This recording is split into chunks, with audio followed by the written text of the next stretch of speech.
వి gold trusted gold buyers తాకట్టులో ఉన్న బంగారాన్ని విడిపించి ఈ రోజు ఉన్న మార్కెట్ ధరకే కొనబడును.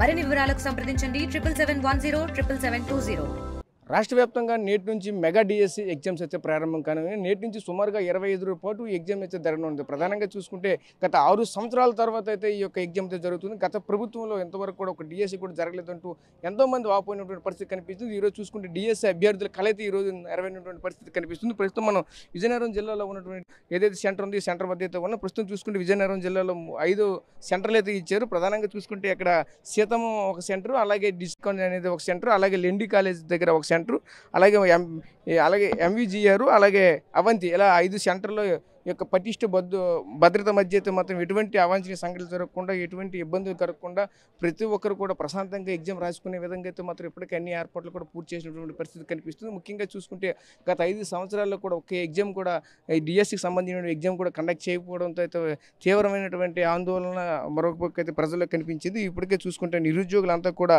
ఈరోజు ఒక్కసారిగా ఈరోజు చూసుకుంటే మంచి జరుగుతుందనే కోణంలో కూడా ఒకవైపు చెప్తుంది. ఎందుకంటే డిఎస్సి స్టార్టింగ్ నుంచి కూడా ఒక వివాదాస్పదంగా ఉన్నటువంటి పరిస్థితి ఇక్కడ కనిపించింది. ఎందుకంటే ఏనాడు ఎగ్జామ్ జరుగుతుంది, ఎప్పుడు జరుగుతుందో లేదని కూడా ఒకవైపు ప్రతి ఒక్కరు కూడా ఆసక్తిగా చూసుకుంటున్న పరిస్థితి కనిపిస్తుంది. అయితే ముఖ్యంగా చూసుకుంటే ప్రతి ఒక్కరు కూడా ఈరోజు ఎగ్జామ్ సెంటర్కి వచ్చే వాళ్ళు హాల్ టికెట్తో పాటు ఎనీ ఐడి కార్డు కూడా తీసుకురావచ్చు అని కూడా మరొక చెప్పారు. ఏదైతే గుర్తింపు పొందినటువంటి ఐడి కార్డులు ఏవైతే ఐడి కార్డు కంపల్సరీ తీసుకురావాలంటూ మరొక వైపు ఇన్స్ట్రక్షన్స్ కూడా ఇచ్చినటువంటి పరిస్థితి కనిపిస్తుంది. దీనిలో భాగంగా చూసుకుంటే ఇక్కడ ఇప్పటికే చూసుకుంటే 5 సెంటర్లో కూడా ప్రతి ఒక్క సెంటర్ కూడా ఇప్పటికే అభ్యర్థులు కూడా వచ్చి చేరుకున్నటువంటి పరిస్థితి కనిపిస్తుంది. ముఖ్యంగా చూసుకుంటే ఉమ్మడి విజయనగరం జిల్లాకు సంబంధించిన సుమారుగా 34,000 మంది పైన అయితే మాత్రం ఇప్పటికే అభ్యర్థులు అయితే ఉన్నారు. ఇందులో ముఖ్యంగా చూసుకుంటే 18,000 మంది పైన అభ్యర్థులు అయితే ఉన్నట్టయితే మాత్రం తెలుస్తుంది. ఇందులో మిగతా 18,000 నుంచి 34,000 మధ్యలో ఉన్నటువంటి సుమారుగా 6,000 మంది అయితే ఒక్కొక్క ఎగ్జామ్కి 2-3 పెట్టినటువంటి కూడా, అంటే ఒకే వ్యక్తి 2-3 ఎగ్జామ్స్ కూడా పెట్టినటువంటి పరిస్థితి కూడా కనిపిస్తుంది. ఇదే క్రమంలోనే దీనికి సంబంధించి కొంతమంది మనతో పాటు మాట్లాడడం కూడా కొంతమంది పేరెంట్స్ వచ్చి ఇక్కడ ఉన్నారు. వాళ్ళతో మాట్లాడి మరి వాళ్ళు తెలుసుకునే ప్రయత్నం చేద్దాం. సార్ చెప్పండి సార్, ఈ ఎగ్జామ్ చూసుకుంటే 6 సంవత్సరాల తర్వాత అయితే జరుగుతున్నటువంటి పరిస్థితి కనిపిస్తుంది. మొన్నటి వరకు కూడా డిఎస్సి అనేసరికి ఒక వివాదాస్పదంగా కూడా కనిపించింది. ఎందుకంటే కొంతమంది డిఎస్సి ఎగ్జామ్స్ కండక్ట్ చేయమని, కొంతమంది డిఎస్సి ఎగ్జామ్ కండక్ట్ చేయొద్దని ఒకవైపు చెప్పుకొస్తున్న పరిస్థితి కనిపించింది. దీన్ని ఎలా చూడాలంటే ఇది కూటమి ప్రభుత్వం తీసుకున్న నిర్ణయం చాలా ముదావహం, చాలా సంతోషకరం. ఎందుకంటే చాలామంది నిరుద్యోగులు ఆల్మోస్ట్ దశాబ్ద కాలం నుంచి వేచి ఉన్న క్షణాలు ఇవి. కాబట్టి ఏది ఏమైనా సరే ప్రభుత్వం ముందుకు వెళ్ళడం, ఈ పరీక్షలు నిర్వహించడం, తద్వారా ఈ పోస్టుల్ని భర్తీ చేయడం చాలా ప్రశంసించదగిన విషయం అన్నమాట. దీనివల్ల ఎంతో కొంత నిరుద్యోగ సమస్య తీరుతుంది. కాకపోతే సమయం విషయంలో చాలామంది ఏంటంటే ఇంకా నిరాశతో ఉన్నారు, చాలామంది ఆశావాహులు. కానీ సమయం అనేది అది ఎప్పటికీ నిరంతర ప్రక్రియ అదంతా కూడాను. ఎందుకంటే ఈ సబ్జెక్ట్ అనేది ప్రతిరోజు కూడా అప్డేట్ చేసుకోవాల్సిందే.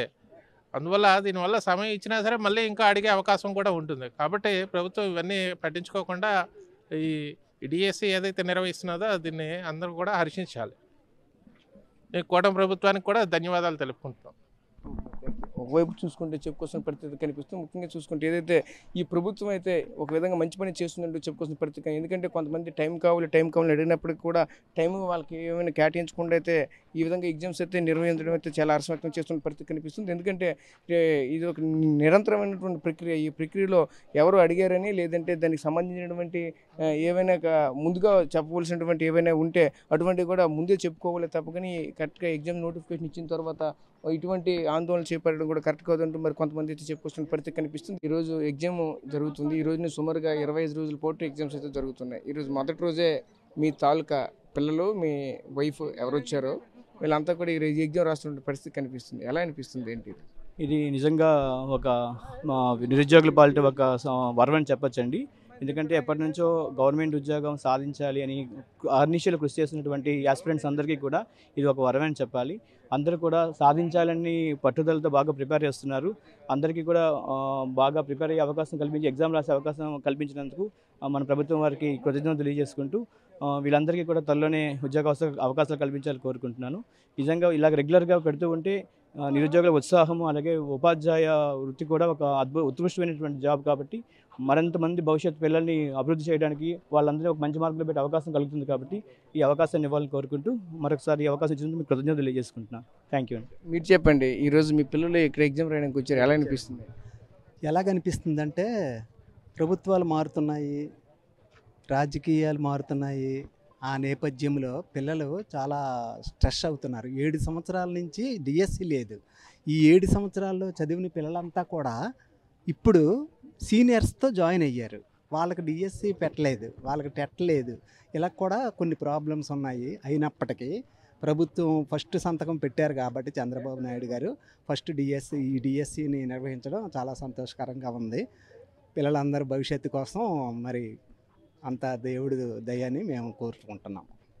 ఏదేమైనా సరే ప్రస్తుతం అయితే మనం ఏదైతే ఎగ్జామ్ జరుగుతున్నటువంటి సెంటర్ వద్ద అయితే ఉన్నాం, ఈ సెంటర్ వద్ద చూసుకుంటే ప్రతి ఒక్కరిని కూడా లోపలికి క్షుణ్ణంగా అన్ని విధాలుగా వాళ్ళకి సంబంధించినటువంటి ఐడి కార్డులు, అలాగే దానికి సంబంధించినటువంటి కావాల్సిన పత్రాలు ఉన్నాయో లేదో ప్రతి ఒక్కరు కూడా పరిశీలించి లోపలికి పంపిస్తున్నటువంటి పరిస్థితులు కూడా కనిపిస్తున్నాయి. అదేవిధంగా ఇక్కడ కొంతమంది డిఎస్సి అభ్యర్థులు కూడా అయితే ఉన్నారు, వాళ్ళతో కూడా మాట్లాడే ప్రయత్నం చేద్దాం. చెప్పండి అమ్మా, ఒక 6 సంవత్సరాల తర్వాత అయితే మీకు ఎగ్జామ్ జరుగుతుంది, చాలా రోజులు బట్టి అయితే మీరు అంతా కూడా కష్టపడి చదువుకున్నారు. ఎలా అనిపిస్తుంది అంటే ఈరోజు మీకు ఎగ్జామ్ జరుగుతుంది కదా, మీ కళ నెరవేరుతుంది అనుకుంటున్నారా? ఎస్ సార్, ఎందుకంటే చాలా ఇయర్స్ తర్వాత చాలామంది వెయిట్ చేసి కోచింగ్ సెంటర్లో అన్నీ వదిలేసి అసలు అంటే ఇంటిని వదిలేసి ఫ్యామిలీస్ని వదిలేసి కోచింగ్ సెంటర్స్లో కూర్చొని వాళ్ళు అంతగా ప్రిపేర్ అయినప్పటికీ కూడా అసలు లాస్ట్ ఇయర్ అయితే మాకు ఎటువంటి అవకాశం లేకపోయింది, కానీ ఇప్పుడు మాత్రం అవకాశం వచ్చింది. మమ్మల్ని మేము నిరూపించుకునే అవకాశం వచ్చింది కాబట్టి థ్యాంక్స్ టు ద ప్రభుత్వం అండి, గవర్నమెంట్కి చాలా మేము ధన్యవాదాలు చెప్పుకుంటున్నాం. థ్యాంక్ యూ అండి. సో చూసాం కదా, డిఎస్ అభ్యర్థులు కూడా ప్రభుత్వానికి అయితే థ్యాంక్స్ చెప్పుకుంటున్న పరిస్థితి కనిపిస్తుంది. ఎందుకంటే గత ప్రభుత్వంలో ఎగ్జామ్ అయితే నిర్వహించలేకపోయారు. ఈ ప్రభుత్వంలో మరి ఏవైతే ఖాళీలు ఉన్న పోస్టులు కూడా మరి యాడ్ చేసి అయితే ఈ యొక్క ఎగ్జామ్స్ నిర్వహించడం పట్ల ఒక మెగా డిఎస్సి పెట్టడం పట్ల కూడా హర్షం వ్యక్తం చేస్తున్న పరిస్థితి కనిపిస్తుంది. ప్రస్తుతం విజయనగరంలో ఉన్నటువంటి ఏదైతే డిజిటల్ ఐకాన్ కావచ్చు, లేదా సచిన్ అక్కడ ఏదైతే సెంట్రల్ వద్ద అయితే మాత్రం ప్రస్తుతం ఉన్నటువంటి తాజా పరిస్థితి. కెమెరా పర్సన్ నాయుడుతో రాజేష్, RTV, విజయనగరం నుంచి. ఇండియా పాకిస్తాన్ తాజా అప్డేట్స్ కోసం డౌన్లోడ్ చేసుకోండి RTV లైవ్ యాప్.